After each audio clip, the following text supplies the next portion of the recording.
నిడుగుంటి అరుణ ఈ పేరు చాలా తక్కువ టైంలో ఆంధ్రప్రదేశ్ రాజకీయాల్లో చాలా ఎక్కువ పరిచయమైనటువంటి పేరు. శ్రీకాంత్ రెడ్డి అనే ఒక వ్యక్తి పెరోల్ వివాదంతో బయటకు వచ్చినటువంటి ఒక పేరు నిడుగుంట అరుణ. ఈ నిడుగుంట అరుణ గత కొద్ది రోజులుగా రిమాండ్ ఖైదీగా ఉంటున్నారు. నెల్లూరు ప్రిజన్లో రిమాండ్ ఖైదీగా ఉన్నారు.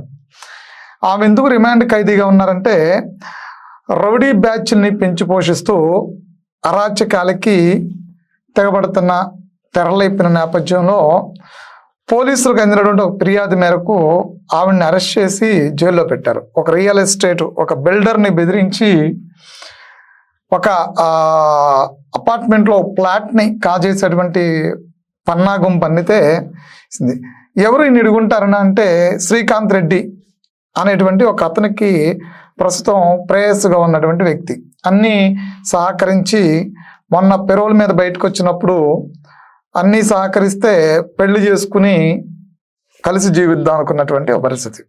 అతను జైల్లో ఉండి ఎక్కడ ఏ కార్యక్రమాలు చేయాలి, ఎప్పుడు ఎవరిని బెదిరించి డబ్బులు తీసుకోవాలి, ఎవరి దగ్గర ఏది అక్రమంగా లాక్కోవాలి అంటే అతని పేరు వాడుకుంటూ ఈవిడ బయట దందాలు చేయటం. అంటే అతను చెప్పిన పనులన్నీ కూడా ఈవిడ చేస్తూ బయట దందాలు చేస్తూ లగ్జరీ కార్లు లగ్జరీ మెయింటెనెన్స్ చేస్తూ ఉంది.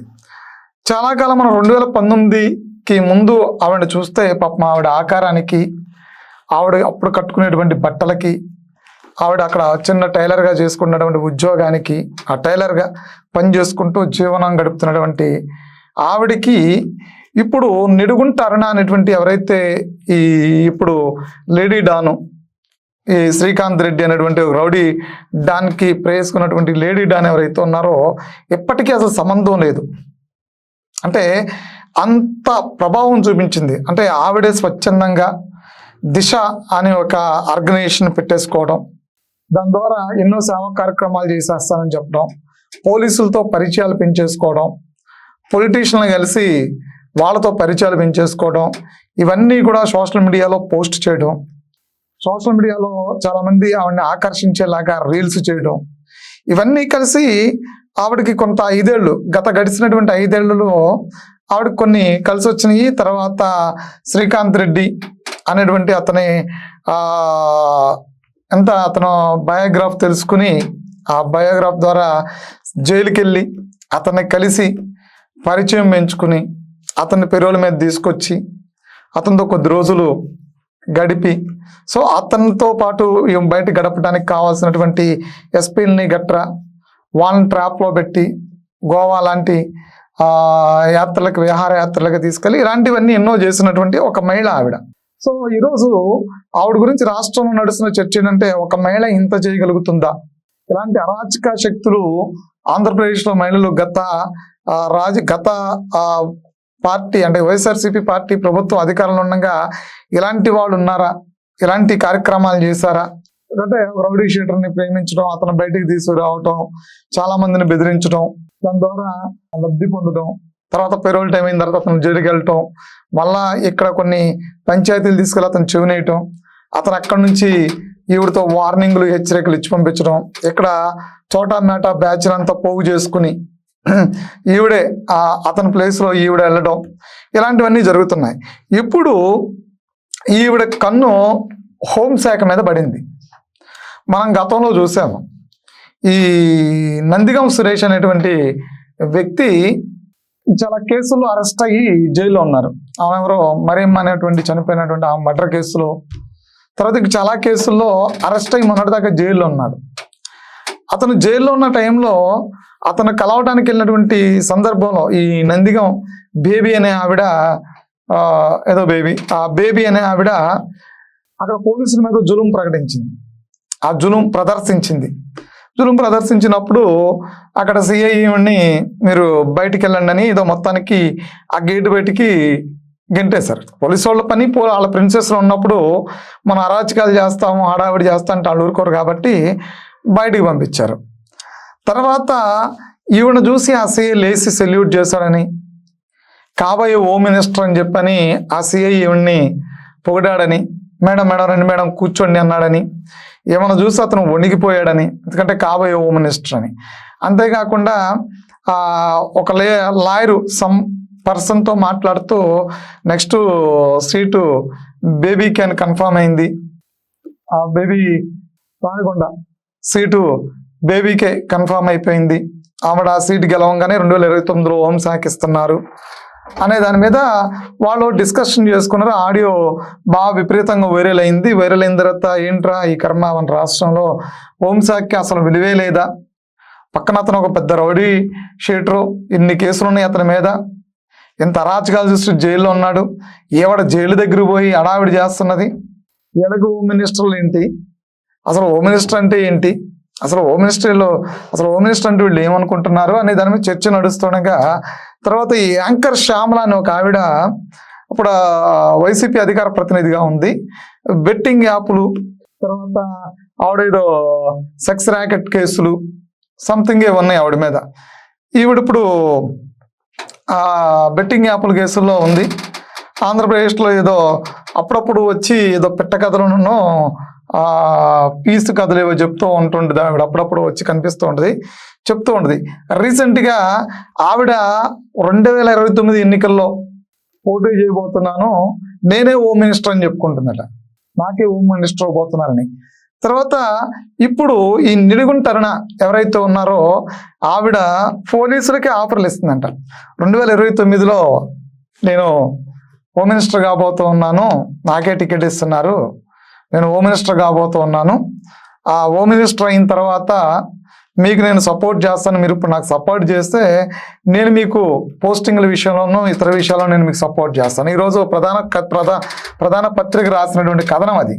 ఒక పక్కన ఈవిడ బెట్టింగ్ యాప్స్ ఇతర వ్యవహారాల్లో కేసుల్లో ఉండి ఆరోపణలు ఎదుర్కొన్నటువంటి శ్యామల హోం మంత్రి, సేమ్ టైం ఒక అరాచకాలు సృష్టించి అరటి తోటలు తగలబెట్టి మర్డర్ కేసుల్లో జైల్లో ఉండి వేరే ఇతర కేసుల్లో కూడా జైల్లో ఉండి వచ్చినటువంటి ఈ నందిగాం సురేష్ భార్య హోమ్ మినిస్టరే.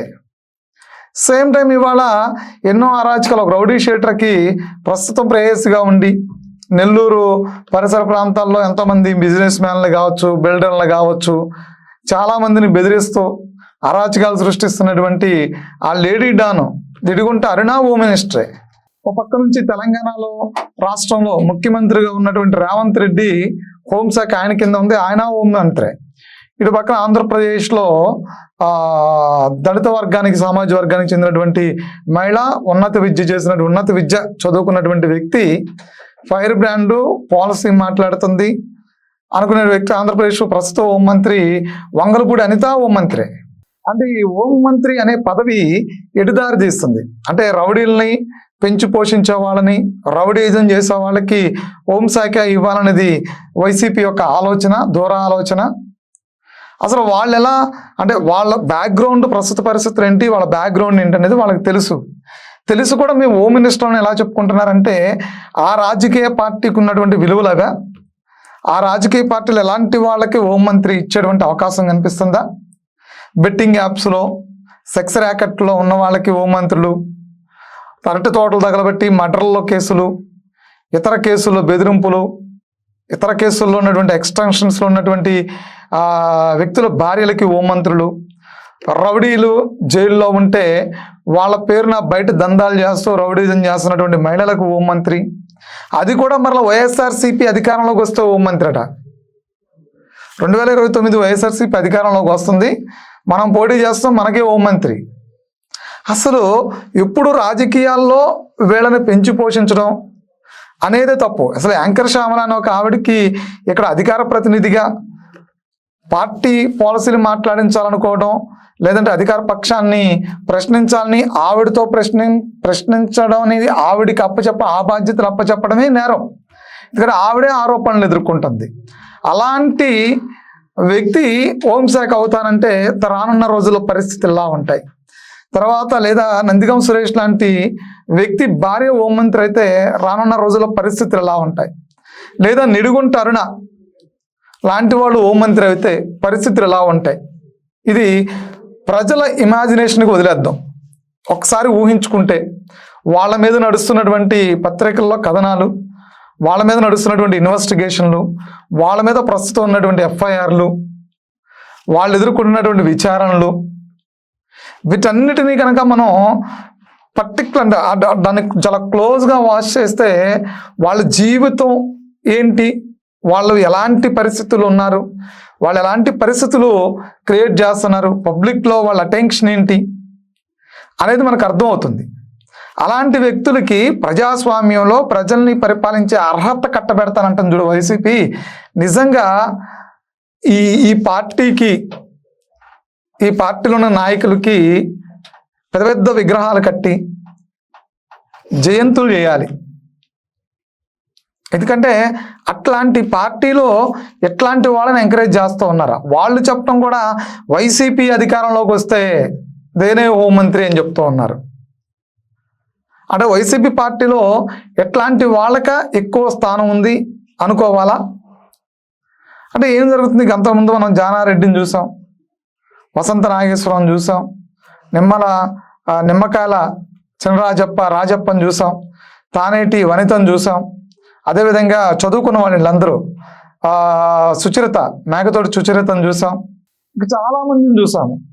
చంద్రబాబు నాయుడు గవర్నమెంట్లో పనిచేసినటువంటి మంత్రులు చూసాం, మాధవరెడ్డి లాంటి ఓ ఫైరు ఉన్నటువంటి నాయకుడిని అప్పట్లో చూసాం.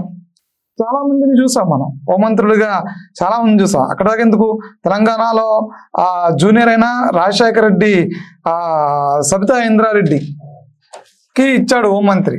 ఆమె చదువుకుంది.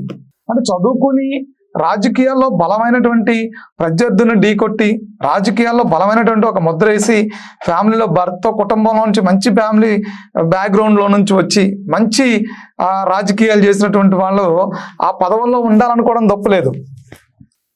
ఇక్కడ వచ్చి ఈ యాంకర్ శ్యామల, అటొచ్చి బేబీ, ఇటొచ్చి ఈ నిడుగుంట అరుణ, వీళ్ళు రాజకీయాల్లోకి రావాలనుకోవటమే. ఇలా ఉంటేనే రౌడీ షీటర్లను అడ్డం పెట్టి, ఇలా ఉంటేనే పోలీసులు బెదిరిస్తున్నారంటే హోంశాఖను వాళ్ళకి ఇస్తే ఎలాంటి పరిస్థితులు ఉత్పన్నం అవుతాయి రాష్ట్రంలో, ఇది ప్రజల ఇమాజినేషన్కే వదిలేస్తాం.